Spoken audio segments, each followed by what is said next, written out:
ألهمني الفيديو تبعك على إني أسوي لنفسي نفس اللي أنت سويتيه لي، بس بالنسبة فقط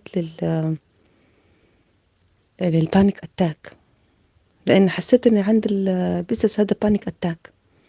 فإيش صار؟ في أكل أنا بتعب منه، بس أنا ماني عارفة إني بتعب منه، أنخنق. يعني أنا كبيرة هسه ماني صغيرة يعني بنخنق منه. أنا عمري 50 سنة وأكثر. فمشيت بالتروما مع وداد، وبعد ما فكيت التروما حسيت إنه في شيء ناقص. رحت سويت اللقطة اللي قبل، اللي هي تبعت اللي هو زي ما انتي سويتي، كيف ما انتي سويتي قبل ما يحصل لي الخنقة في الأكل. يعني هي موقف واحد بس وحصل لي خنقة في الأكل طول عمري. فحسيت إنه هو بانيك أتاك بيجيني كل ما آكل طول عمري. فرحت جبت إيش، مثل الشابورة.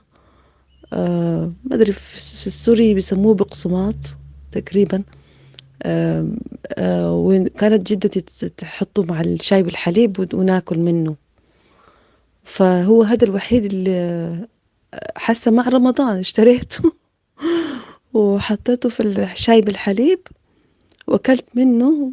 بعدين رجعت آكل لما جيت في الإفطار يعني وفي السحور تاني، لقيت نفسي ما بنخرج من الأكل. ودائما أول ما أكل أنخنق، أحس بخنقة قوية. فلقيتها هي بانيك أتاك صراحة وانحلت إن شاء الله. ربي يا رب يسهل وتستمر. بس حسيت إني راح أسوي تاني الخبز بالشابورة إذا حصل لي تاني بانيك أتاك من الأكل. ما شاء الله عليكي بسمة، ما شاء الله تبارك الله عليكي. الله يزيدك من فضله.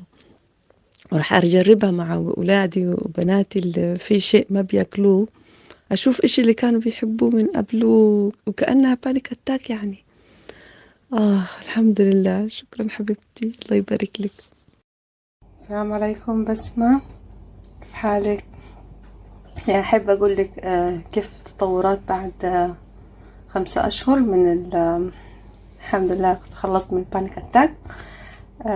هذه هي الشابورة اللي كنت أنا بستخدمها، أو اللي كان إيش اسمه البسكت، ولا هذا اللي كنت بحطه في الشاي بالحليب.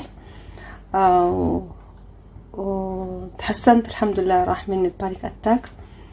وهذا كمان النيفيا اللي أنا كنت بستخدمه أول ما وصل عندي مشمش، كمان بالنسبة له هو التروما تبعيته تبعت عيونه. لما حصلت له مشكلة في عيونه صرت أستخدم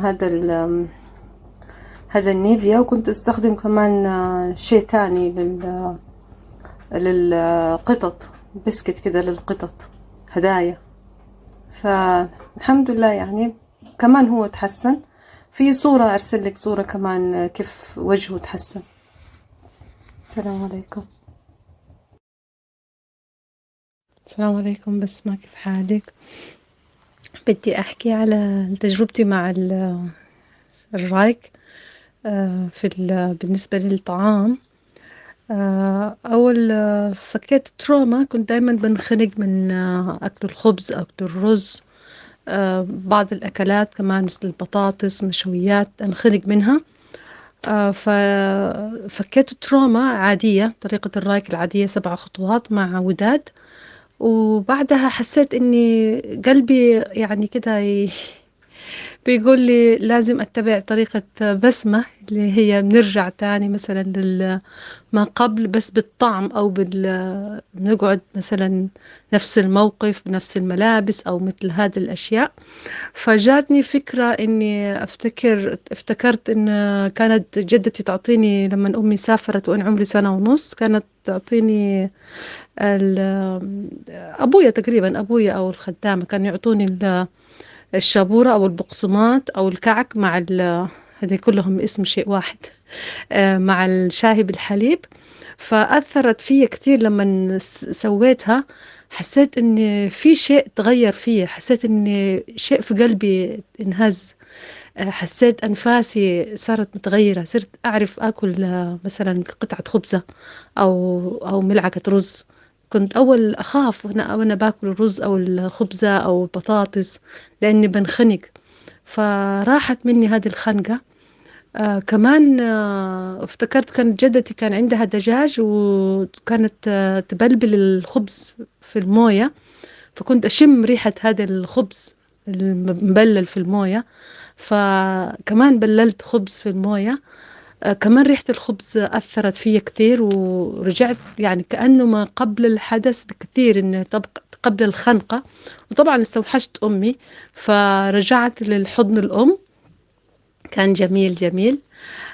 بالنسبة للمشمش، كانت بنتي جابت بسس بدها تعطيهم لأحد، فتركتهم عندي في البيت، فزي كأنه صار عنده غيرة أو مثل هذا، صار له شيء في عيونه.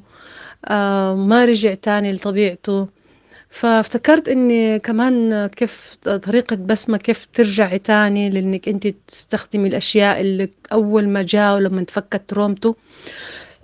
فكنت فاكرة ان كنت بعطيله هدايا تبعت البسس، زي بسكت كده. وكنت انا بستخدم، كان شتا، فكنت بستخدم نيفيا سوفت اللي هو الابيض. فرجعت له تاني طاقة الحياة، ورجع تاني يجيني على حضني ويلعب عادي. وشكرا لرايك، شكرا محمد كيلاني، ألف شكر. ريحة ريحة العطر تبع النيفيا سوفت كتير بينبسط عليها وبيهدأ وبينام هذيك النومة الحلوة. فرحت إني لقيت له الريحة. ما هو كان الجو عندنا صيف، ما كنت بدهن هذا الكريم، لما هو جاني كان شتاء فكنت بدهن هذا الكريم. فحاسة رجعت أدهن هذا الكريم شوية، الجو بدأ يبرد فصار ينبسط وينام هذه النومة الحلوة. الله يكرمك حبيبتي بسمة.